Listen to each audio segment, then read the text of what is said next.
ഉമ്മൻ്റെ അനിയത്തിയും ഉമ്മൻ്റെ അനിയത്തിൻ്റെ ഹസ്ബൻഡും രണ്ടുപേരും രാവിലെ തുടങ്ങി ഒരു ഉച്ചയാകുമ്പോഴത്തേക്ക് JPSക്ക് വിളിപ്പിച്ച് അന്ന് തന്നെ ഇവിടെ സുബീഷ് സാറ് അന്ന് തന്നെ വരാൻ പറഞ്ഞ് അങ്ങനെയാണ് ഇവിടെ അഡ്മിഷൻ എടുക്കുന്നത്. നെക്സ്റ്റ് ഇയർ TTCക്ക് പോകാൻ നിന്നതാ. ഇനിയിപ്പോൾ ഒന്നിനും കിട്ടൂല, അപ്പോൾ നെക്സ്റ്റ് ഇയർ TTCക്ക് പോകാമെന്ന് വിചാരിച്ച് ഇരുന്നിടത്തുനിന്നാണ് പിന്നെ തുടങ്ങിയത്. എനിക്ക് ഉപ്പൻ്റെ ഉമ്മൻ്റെ ഓരെ ഹാപ്പി ആക്കണം എന്നേനു. അപ്പോൾ ഓര് പല ടൈമിലും തലവലിക്കേണ്ടി വന്നിട്ടുണ്ടാവും. ലൈക്ക് വീട്ടുകാരെ എന്ത് ചോദിക്കുന്നത്, റിലേറ്റീവ്സൊക്കെ ചോദിക്കുമല്ലോ എന്താ ചെയ്യുന്നത്. അപ്പോൾ കഴിഞ്ഞ ആദ്യത്തെ നീറ്റിൽ മാർക്ക് കുറഞ്ഞതിനെ പറ്റിയൊക്കെ എന്തായാലും ചർച്ച ഉണ്ടാവില്ല. അപ്പോൾ ഓര് തലകുനിച്ചത് ഓരോന്ന് ഉയർത്തണം എന്നുണ്ടായിരുന്നു. കസിൻസിൻ്റെ കല്യാണം തന്നെ ഒരുപാട് മിസ്സായിക്കണേ. അതൊക്കെ പിന്നെ പെരുന്നാൾ ഫസ്റ്റ് റിപ്പീറ്റ് ചെയ്യുമ്പോഴുള്ള പെരുന്നാളൊക്കെ ആഗ്രഹിച്ചിട്ടും കിട്ടാത്ത കസിൻസിൻ്റെ കല്യാണം, പിന്നെ ആ കല്യാണം പിന്നെ കിട്ടില്ലല്ലോ. അപ്പം ഓർക്ക് 550 എന്നൊക്കെ പറഞ്ഞാൽ 500 എബോവ് തന്നെ നല്ല സ്കോറാണ്. അപ്പോൾ എന്തായാലും ഒരു വർഷം ഇരുന്നാൽ കിട്ടുമെന്നാണ് എൻ്റെ വിശ്വാസം. നല്ല ആത്മാർത്ഥമായിട്ട് വർക്ക് ചെയ്ത് എന്തായാലും കിട്ടും. ആഗ്രഹം ഉണ്ടായിട്ട് അത് കിട്ടിയതിനോട് എനിക്ക് താല്പര്യമില്ല.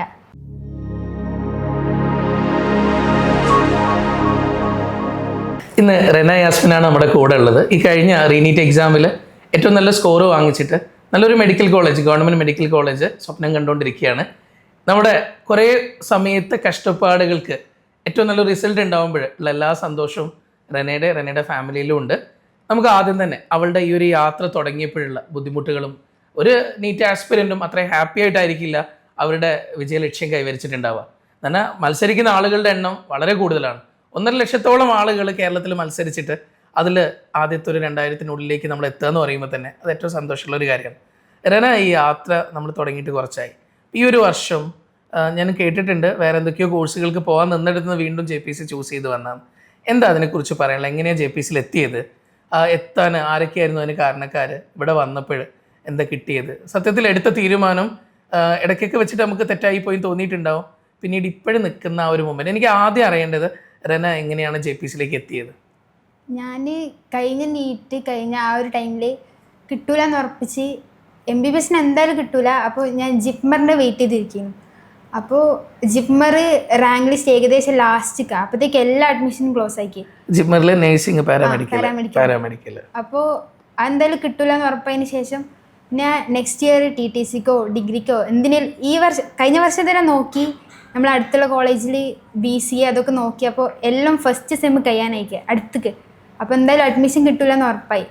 അപ്പോൾ ഇനി നെക്സ്റ്റ് എന്തെന്നുള്ള ക്വസ്റ്റ്യന് മുന്നിൽ ഉമ്മൻ്റെ അനിയത്തിയും ഉമ്മൻ്റെ അനിയത്തിൻ്റെ ഹസ്ബൻഡും രണ്ടുപേരും രാവിലെ തുടങ്ങി ഒരു ഉച്ചയാകുമ്പോഴത്തേക്ക് JPSക്ക് വിളിപ്പിച്ച് അന്ന് തന്നെ ഇവിടെ സുബീഷ് സാറ് അന്ന് തന്നെ വരാൻ പറഞ്ഞ് അങ്ങനെയാണ് ഇവിടെ അഡ്മിഷൻ എടുക്കുന്നത്. നെക്സ്റ്റ് ഇയർ TTCക്ക് പോകാൻ നിന്നതാ. ഇനിയിപ്പോൾ ഒന്നിനും കിട്ടൂല, അപ്പോൾ നെക്സ്റ്റ് ഇയർ TTCക്ക് പോകാമെന്ന് വിചാരിച്ച് ഇരുന്നിടത്തുനിന്നാണ് പിന്നെ തുടങ്ങിയത്.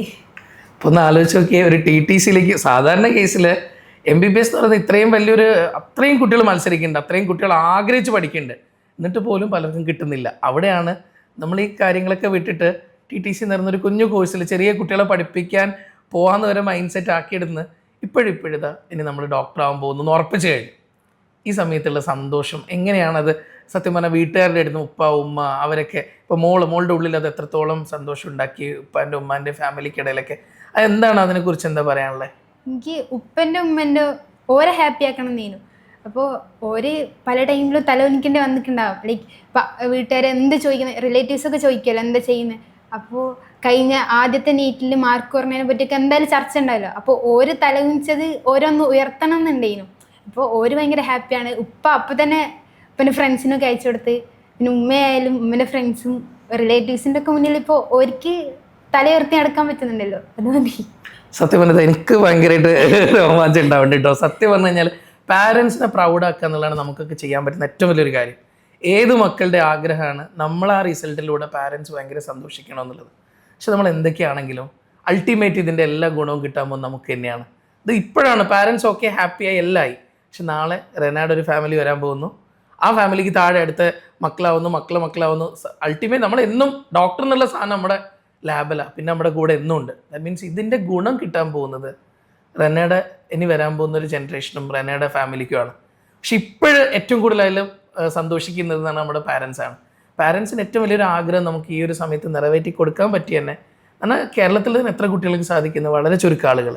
അതിൽ ഒരാളായിട്ട് മാറിയതിലുള്ള എല്ലാ സന്തോഷവും എല്ലാം ഉണ്ട് അല്ലേ? ഇതേ സമയത്ത് തന്നെ എനിക്ക് ചോദിക്കാനുള്ളൊരു കാര്യം, റെന JPCയിൽ വന്നു. JPCയിൽ വന്ന സമയത്ത് ഇവിടെ ടീച്ചേഴ്സിനെ കുറിച്ച് അക്കാഡമിക്കലി ഉള്ള കാര്യങ്ങൾ ഇതൊക്കെ ഹാപ്പി ആയിരുന്നു, അല്ലെങ്കിൽ എന്തെങ്കിലും വിഷമങ്ങൾ ഉണ്ടായിരുന്നോ? എന്തൊക്കെയാണ് JPCയിൽ ഫീൽ ചെയ്തത്? എനിക്ക് ഫസ്റ്റ് നല്ല പ്രശ്നമുണ്ടായിരുന്നു. കാരണം ഹോസ്റ്റലിൽ ഞാൻ നല്ല ഡ്യൂറേഷൻ എടുത്തല്ലോ, 6 മാസത്തോളം ഞാൻ വൈകിട്ടാണ് വരുന്നത്. വീട്ടിലാണല്ലോ. അപ്പോൾ പെട്ടെന്ന് ഹോസ്റ്റലിലേക്ക് വരുമ്പോൾ നല്ല പ്രശ്നം ഉണ്ടായിരുന്നു. ഞാൻ വിളിച്ച് കരച്ചിലായിരുന്നു. അപ്പോൾ സുബി സാർ എൻ്റെ അടുത്ത് പറഞ്ഞ് 1 മാസം നിന്നിട്ട് ഇനി ഇതന്നെ പറയുകയാണെങ്കിൽ എനിക്ക് പോവാൻ പറഞ്ഞു. അപ്പോൾ ഞാൻ ഒരാഴ്ച ആകുമ്പോഴത്തേക്ക് ഞാൻ ഓക്കെ ആയി. പിന്നെ ഇവിടെ തന്നെ കണ്ടിന്യൂ ചെയ്ത്. ഇവിടെ ക്ലാസ്സിൽ മോൾക്ക് ക്ലാസ്സുകളൊക്കെ ഇഷ്ടമായിരുന്നോ? ഫിസിക്സ്, കെമിസ്ട്രി, ബയോളജി എല്ലാ ക്ലാസ്സുകളും ഇഷ്ടമായിരുന്നോ ഇവിടെ? അല്ലെങ്കിൽ എന്തെങ്കിലും ബുദ്ധിമുട്ടുകളൊക്കെ ഉണ്ടായിരുന്നോ? ഞാൻ ലാസ്റ്റ്ക്ക് ജോയിൻ ചെയ്തുകൊണ്ട് എനിക്ക് കാര്യമായിട്ട് ക്ലാസ് കിട്ടിയില്ല. എനിക്ക് കിട്ടിയത്, എനിക്ക് വേണ്ടത് എനിക്ക് കിട്ടിക്ക്. എനിക്ക് ഓർഗാനിക് വേണേനും അതെനിക്ക് കറക്റ്റ് കിട്ടിക്ക്. ഓർഗാനിക് ഫുള്ള് കിട്ടിക്ക്. പിന്നെ ഫിസിക്സ് തന്നെ റയോപ്റ്റിക്സ് അങ്ങനത്തെ മെയിൻ ചാപ്റ്റേഴ്സ് AC ഇതൊക്കെ എനിക്ക് കിട്ടിക്ക്. ഓക്കെ. എക്സാം സീരീസ് ഒക്കെ അതൊക്കെ ക്വസ്റ്റ്യൻസ് രാവിലെയും വൈകുന്നേരമുള്ള എക്സാംസിലെ നമ്മൾ രണ്ടായിട്ട്, അതായത് മൊഡ്യൂൾ എക്സാംസ് ഒക്കെ രാവിലെ കുറച്ച് ഈസി ആയിട്ടുള്ളത്, എക്സാം ഉച്ചയ്ക്ക് ശേഷമുള്ള ടഫ് ആയിട്ടുള്ള പേപ്പർ എല്ലാം ഓക്കെ ആയിരുന്നു. അതെനിക്ക് ഭയങ്കര ഇഷ്ടപ്പെട്ടൊരു മെത്തേഡ് അത്. രാവിലെ ഉച്ചയ്ക്ക്, രാവിലെ ഈസി ഉച്ചയ്ക്ക് ടഫ്, രണ്ടും ബാലൻസ് ചെയ്യാൻ പറ്റിയല്ലോ. ഓക്കെ. പിന്നെ നമ്മുടെ ഈ ഒരു യാത്രയിൽ ഇപ്പം നമ്മൾ എന്താണോ ആഗ്രഹിച്ചത് നമ്മൾ അച്ചീവ് ചെയ്തെടുത്തു. ചിലപ്പോൾ 2 കൊല്ലം നമ്മൾ ഇതിന് വേണ്ടിയിട്ട് മുഴുവനായിട്ട് കൊടുക്കേണ്ടി വന്നു. ഈ സമയത്ത് നമുക്ക് നഷ്ടപ്പെട്ടു പോയ കുറേ നല്ല കാര്യങ്ങളുണ്ട്. നമുക്ക് നമ്മുടെ എന്താ പറയുക, പാരൻസിൽ നിന്നും നമ്മുടെ ഫ്രണ്ട്സിൽ നിന്നും എല്ലാത്തിൽ നിന്നും മാറി നിൽക്കേണ്ടി വന്നിട്ടുണ്ട്. നമ്മൾ ഫുള്ള് കഷ്ടപ്പാടുകൾ തന്നെയാണ്. ഈ സമയത്ത് നഷ്ടപ്പെട്ടു പോയ ഏതെങ്കിലും, നമുക്ക് വിഷമം തോന്നിപ്പോയാൽ, നമുക്ക് അത് കിട്ടിയിരുന്നെങ്കിലും തോന്നിപ്പോയി ഏതെങ്കിലും ഒരു മൊമെൻറ്റ്, ഭയങ്കരമായിട്ട് നമ്മൾ വിഷമിച്ച ഏതെങ്കിലും ഒരു മൊമെൻറ്റ് ഓർത്തെടുക്കാൻ പറ്റുമോ? കസിൻസിൻ്റെ കല്യാണം തന്നെ ഒരുപാട് മിസ്സായിക്കണേ. അതൊക്കെ പിന്നെ പെരുന്നാൾ, ഫസ്റ്റ് റിപ്പീറ്റ് ചെയ്യുമ്പോഴുള്ള പെരുന്നാളൊക്കെ ആഗ്രഹിച്ചിട്ടും കിട്ടാത്ത കസിൻസിൻ്റെ കല്യാണം, പിന്നെ ആ കല്യാണം പിന്നെ കിട്ടില്ലല്ലോ. ഉറപ്പായിട്ട് കിട്ടൂല. പക്ഷെ വേറൊരു കാര്യമല്ലേ, ഇപ്പം കിട്ടിയിരിക്കുന്ന ഈ ഒരു MBBS എന്ന് പറയുന്നത്, അത് എത്രയോ കാലം കഷ്ടപ്പെട്ടിട്ടും അതിൽ നിന്ന് മാറിപ്പോകുന്ന എത്രയോ കുട്ടികളുണ്ട്. അപ്പോൾ ആ ഒരു അച്ചീവ്മെന്റ് എന്ന് പറഞ്ഞാൽ അതിന് മുകളിൽ വേറെ ഒന്നുമില്ല. അപ്പോൾ എന്തൊക്കെയോ നമുക്ക് നഷ്ടപ്പെട്ടു പോയിട്ടുണ്ടെങ്കിലും നമ്മളിപ്പോൾ നേടിയെടുത്തൊരു സാധനം ഇനി അങ്ങോട്ടുള്ള ലൈഫിൽ നമുക്ക് ഇതെല്ലാം തിരിച്ചു കിട്ടൂലേ. ബാക്കി ഇനി എന്തൊക്കെ ഉണ്ടാവുന്നോ അതൊക്കെ ധൈര്യത്തോടു കൂടെ ഇനി പോകാൻ പറ്റൂലേ. എനിക്ക് ഇപ്പം നമ്മുടെ റീനീറ്റിൽ വേണ്ടതുപോലെ സ്കോർ ചെയ്യാൻ പറ്റാതെ പോയിട്ട് ഫസ്റ്റ് നീറ്റിൽ നല്ല സ്കോർ വാങ്ങിച്ചിട്ട് ഉറപ്പായിട്ട് കിട്ടുമെന്ന് ഉറപ്പിച്ച കുറേ ആൾക്കാരുണ്ടായിരുന്നു. അങ്ങനെയുള്ള കുട്ടികളോട് റെനയുടെ ഓൺ എക്സ്പീരിയൻസിൽ, അതായത് നമ്മൾ ആ TTCയിൽ നിന്ന് നമ്മൾ മാറിയിട്ട് നമ്മൾ വീണ്ടും നീറ്റിലേക്ക് തിരിച്ചു വന്ന് ആ നീറ്റ് ക്രാക്ക് ചെയ്തെടുത്ത ഒരാളാണ്. ഈ ഒരു മൊമെൻറ്റിൽ അങ്ങനെയുള്ള ആൾക്കാരോട്, അതായത് അവരവരുടെ ആഗ്രഹങ്ങളൊക്കെ ക്വിറ്റ് ചെയ്തിട്ട് വീണ്ടും കിട്ടുന്ന കോഴ്സുമായിട്ട്, ഇഷ്ടപ്പെട്ട കോഴ്സുമായിട്ട് പോവാതെ അവർക്ക് എന്താണോ കിട്ടുന്നത് അതുമായിട്ട് കോംപ്രമൈസ് ചെയ്ത് പോകുന്നതിനോടാണോ റെന യോജിക്കുന്നത്? അതല്ല അവരിപ്പോൾ ഒരു 550 ഒക്കെ സ്കോർ ചെയ്തു, അല്ലെങ്കിൽ ഒരു 540, 530 ഒക്കെ സ്കോർ ചെയ്തു. പഴയ നീറ്റിൽ ഒരു 630, 640 എബോലൊക്കെ സ്കോർ ചെയ്ത ആൾക്കാരാണ്. അങ്ങനെയുള്ള ആൾക്കാരോട് എന്താണ് നമ്മുടെ പേഴ്സണലി ഉള്ളിൻ്റെ ഉള്ളിൽ തൊട്ടിട്ട് എന്താ പറയാനുള്ളത്? ആഗ്രഹം ഉണ്ടെങ്കിൽ നേടിയെടുക്കുക തന്നെ വേണം. അപ്പം ഞാനൊക്കെ കഴിഞ്ഞ വർഷം അത്രയും ബാക്കിലായതുകൊണ്ടാണ് ഇവിടെ എത്തിയത്. അപ്പം ഓർക്ക് 550 എന്നൊക്കെ പറഞ്ഞാൽ 500 എബോവ് തന്നെ നല്ല സ്കോറാണ്. അപ്പോൾ എന്തായാലും ഒരു വർഷം ഇരുന്നാൽ കിട്ടുമെന്നാണ് എൻ്റെ വിശ്വാസം. നല്ല ആത്മാർത്ഥമായിട്ട് വർക്ക് ചെയ്ത് എന്തായാലും കിട്ടും. ആഗ്രഹം ഉണ്ടായിട്ട് അത് കിട്ടിയെന്നതിനോട് എനിക്ക് താല്പര്യമില്ല. കാരണം ഞാൻ അങ്ങനെ ചിലപ്പോൾ ഞാനത് ചെയ്തിട്ടുണ്ടെങ്കിൽ ഞാൻ ചിലപ്പോൾ റിഗ്രറ്റ് അടിക്കേനു. അപ്പോൾ അതുകൊണ്ട് എനിക്ക് ഒരു ആഗ്രഹം അതാണെങ്കിൽ ഒരു വർഷം റിപ്പീറ്റ് ചെയ്തിട്ടുണ്ടെങ്കിൽ എന്തായാലും ഉള്ളിൽ ആഗ്രഹം ഉള്ളതുകൊണ്ടായിരിക്കുമല്ലോ ചെയ്തിട്ടുണ്ടാകുക. അപ്പോൾ എന്തായാലും അത് നേടിയെടുത്തിട്ടേ ഒഴിവാക്കുകയുള്ളൂ. ഓക്കെ, അടിപൊളി. ഒരു കാര്യം കൂടെ ഇതിലേ, ഉപ്പ പുറത്ത് ആണുള്ളത്. ഇപ്പൊ കുറെ ആയോ പുറത്ത് പോയിട്ട്? കുറച്ചായി. ഓക്കെ. ഇപ്പോൾ എനിക്ക് ഓർമ്മ വെച്ച മുതലേ ഉപ്പ പുറത്തന്നെ. ഓക്കെ. ഉപ്പ ഉമ്മ നാട്ടിൽ നിൽക്കുന്നു, ഉപ്പ അങ്ങ് നിൽക്കുന്നു. ഇനി ഉപ്പാനെയും ഉമ്മാനെയും നമുക്ക് ഒന്നിച്ച് നിർത്തിയിട്ട് നമുക്ക് അവരെ നോക്കണം എന്നൊക്കെയുള്ള ആഗ്രഹമൊക്കെ ഉണ്ടാവൂലേ? ഈ റിസൾട്ട് വന്നപ്പോൾ ഉപ്പ ആദ്യം തന്നെ സംസാരിച്ചത് എന്താ? സത്യത്തിൽ ഉപ്പനെ സംബന്ധിച്ച് ഉപ്പ പുറത്ത് നിൽക്കുകയാണ്, അവിടെ കുറേ ആളുകൾക്കിടയിൽ കഷ്ടപ്പെട്ടു ഉപ്പ പണിയെടുത്തുകൊണ്ടിരിക്കുകയാണ്. അതിനിടയിൽ ഈ റിസൾട്ട് അവിടെ ഉപ്പ ആഘോഷിച്ച് കഴിഞ്ഞോ?